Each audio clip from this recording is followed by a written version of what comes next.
Good morning everyone, welcome to Beta Maths Academy. आज अपन 27 नवंबर को जो सेकंड शिफ्ट हुई थी उसका सॉल्यूशन करेंगे। तो चलो स्टार्ट करते हैं। आज का पहला प्रश्न है CaCl2 का इकाई द्रव्यमान क्या होगा। तो CaCl2 का इकाई द्रव्यमान देखो,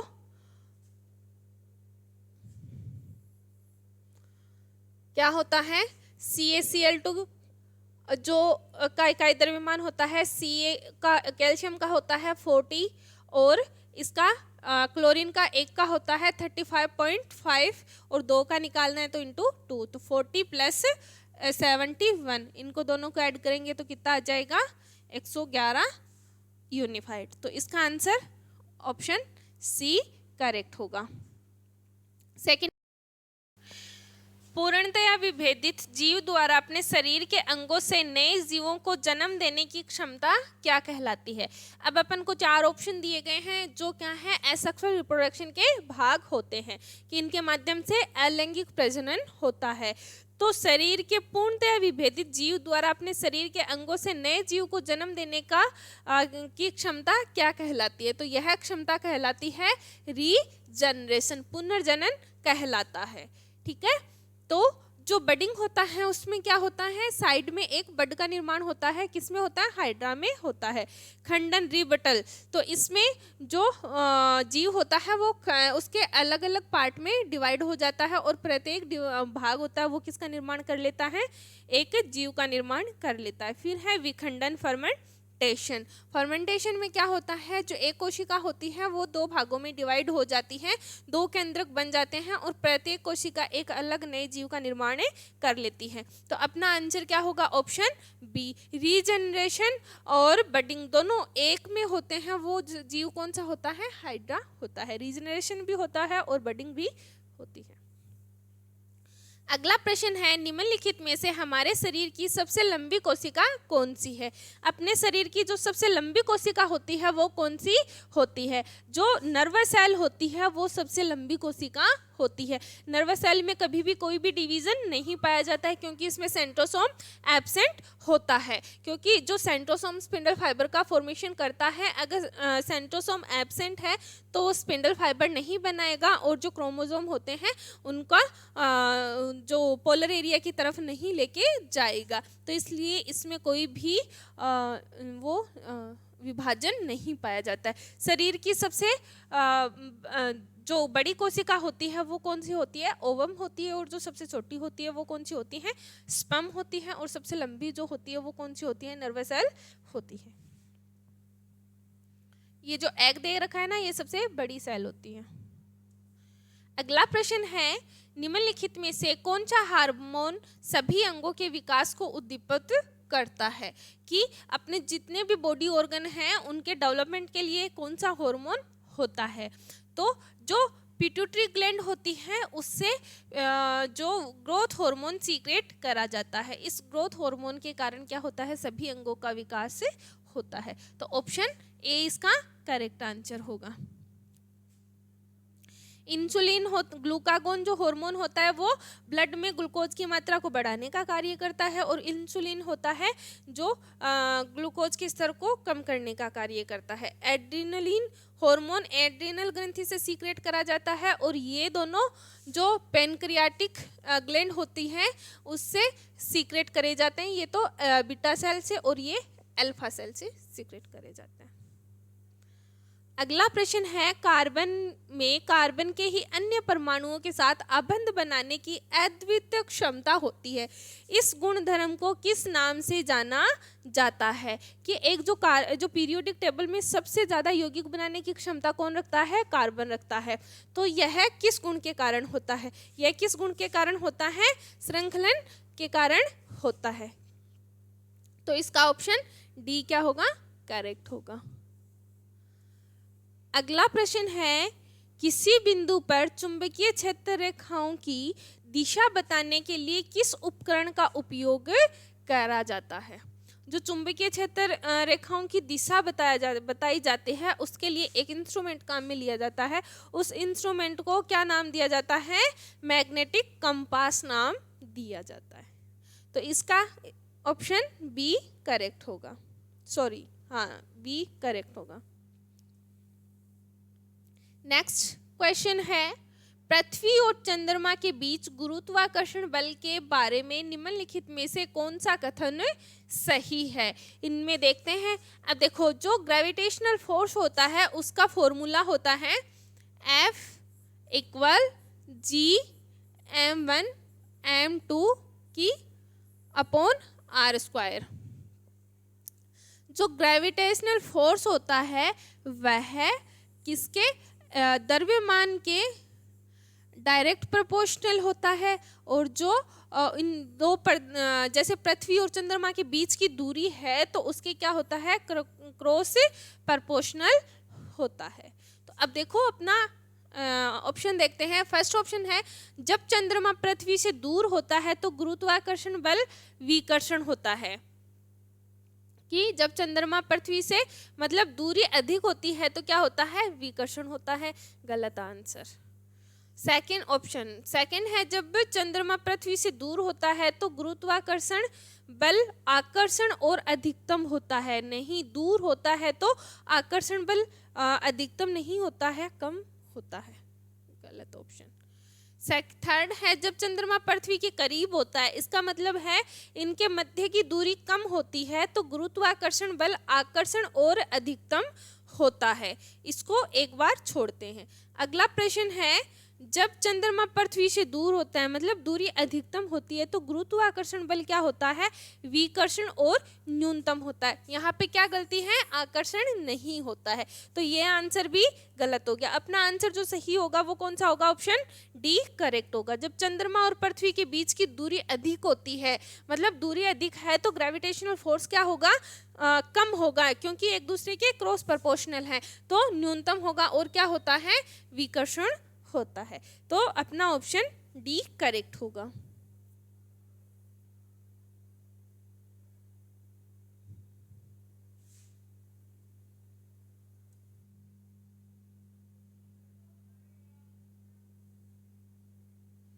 चलो पढ़ा रहने दो।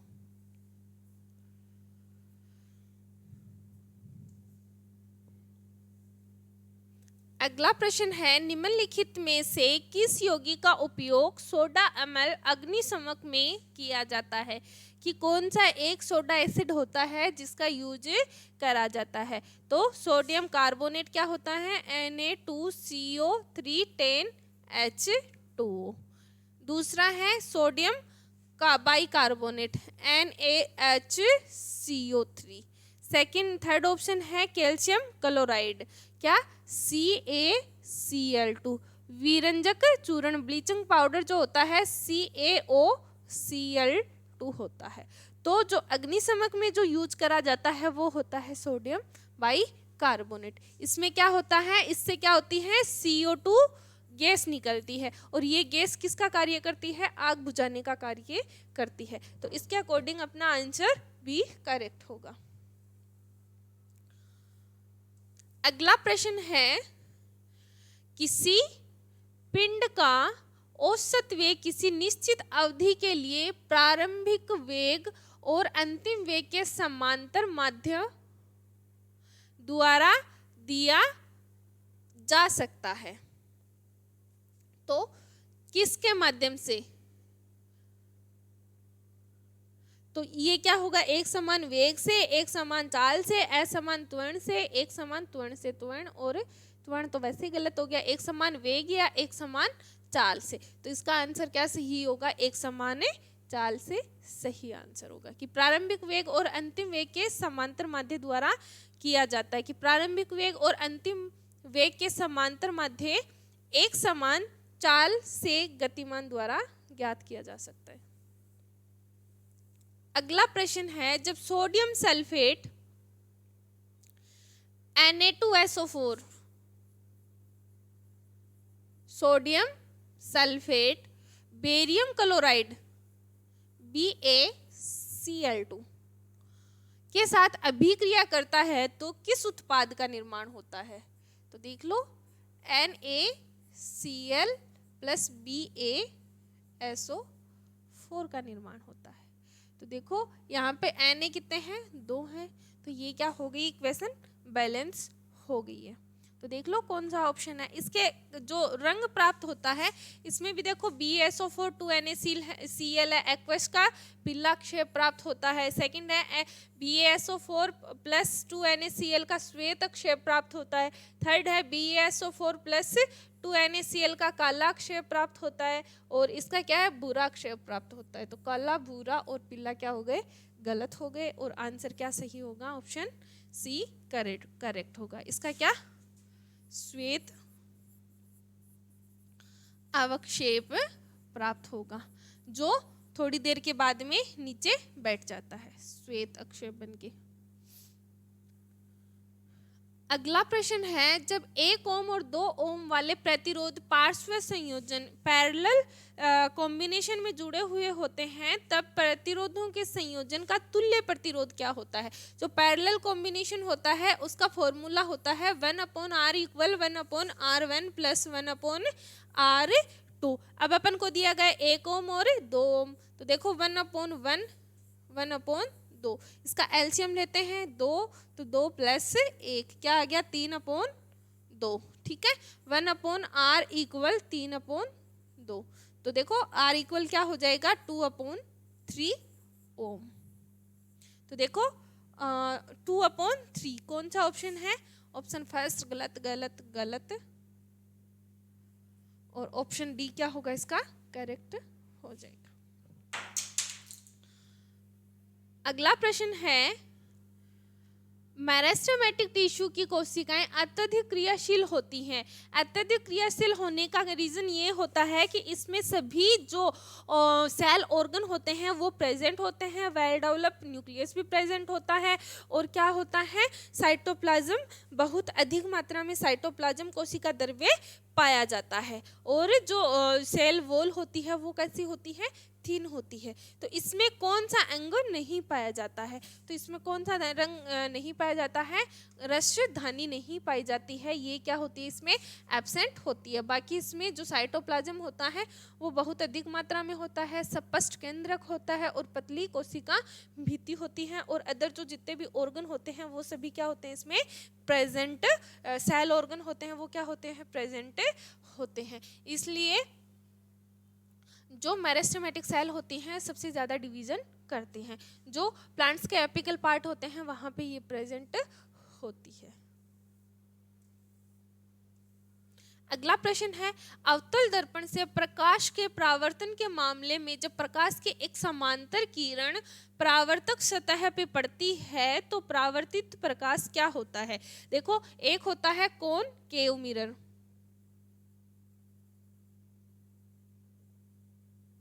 एक होता है कॉन्वेक्स मिरर।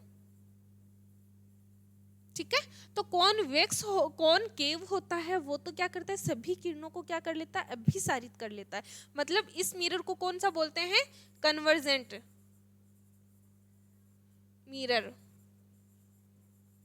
और इसको कौन सा बोलते हैं, ये सभी जो किरणें होती हैं, रेज होती हैं, उनको फैलाने का कार्य करता है, तो इसलिए इसको बोलते हैं डाइवर्जेंट मिरर।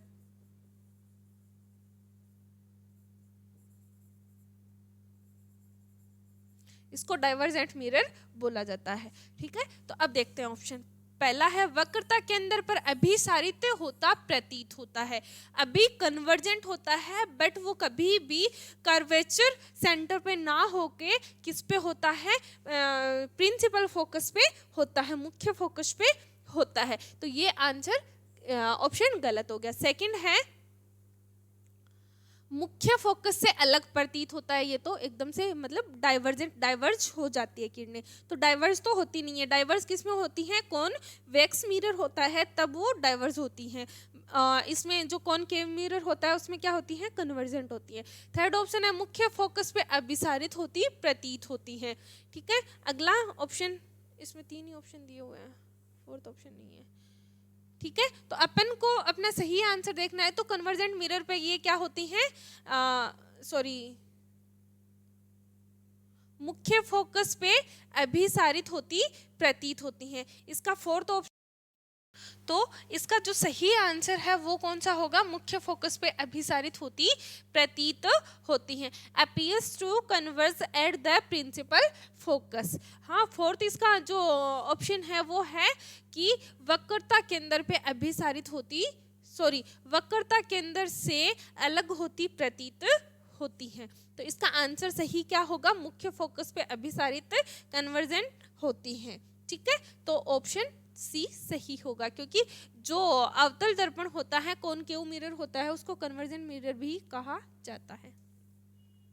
अगला प्रश्न है, निम्नलिखित में से किस घटना में एक ठोस द्रव्य में परिवर्तित हो जाता है, कि जो सॉलिड होता है वो किस में हो जाता है, लिक्विड में। तो इसको क्या बोलते हैं, मेल्ट होना बोलते हैं, मेल्टिंग पॉइंट। ठीक है, कि जिस ताप पर ठोस द्रव्य में परिवर्तित होता है उसे क्या कहा जाता है, मेल्टिंग पॉइंट कहा जाता है। ठीक है, इसका अब अपन को देखो, मेल्टिंग इसमें कोई ऑप्शन है नहीं, तो ठोस द्रव्य में परिवर्तित हो रहा है, इसका आंसर क्या होगा, विखंडन, फ्यूजन होना। मतलब मेल्टिंग होना और फ्यूजन होना दोनों क्या होते हैं, समान होते हैं। तो इसके अकॉर्डिंग इसका आंसर जो होगा ऑप्शन बी क्या होगा, करेक्ट होगा। अगला प्रश्न है, निम्नलिखित में से कौन सा तत्व विद्युत अपघटनीय अपचयन का उपयोग करके निष्कर्षित किया जा सकता है। तो एस ब्लॉक के एलिमेंट होते हैं वो क्या होते हैं, अपघटनीय अपचयन का उपयोग करके निष्कर्षित किए जा सकते हैं। तो इसके अकॉर्डिंग अपना आंसर बी करेक्ट होगा, सोडियम, क्योंकि ये एक ही क्या है, एस ब्लॉक एलिमेंट है। तो ऑप्शन बी अपना क्या होगा, करेक्ट होगा। जिंक, पीबी और एफई ये क्या है, एस ब्लॉक एलिमेंट नहीं है। जो एफई और जिंक और ये क्या होते हैं, अदर ब्लॉक, जो डी ब्लॉक एलिमेंट होते हैं। जो लेड होता है वो पी ब्लॉक एलिमेंट होता है। अगला प्रश्न है, निम्नलिखित में से कौन सा किए गए कार्य का एसआई मात्रक होता है। ठीक है, तो जो एसआई, मीटर तो किसका है, दूरी का है, और अर्ग सीजीएस में है, ये किसका है, कार्य का ही है, बट ये किसमें है, सीजीएस में है। न्यूटन किसका होता है, फोर्स का होता है। ठीक है, तो जो ऐसा ही मात्र कार्य का होता है वो क्या होता है, जूल होता है। ये थे आज की 27 नवंबर की जो सेकेंड शिफ्ट थी उसके 20 प्रश्न। तो आज की क्लास अपनी यहीं पे खत्म होती है। Thank you.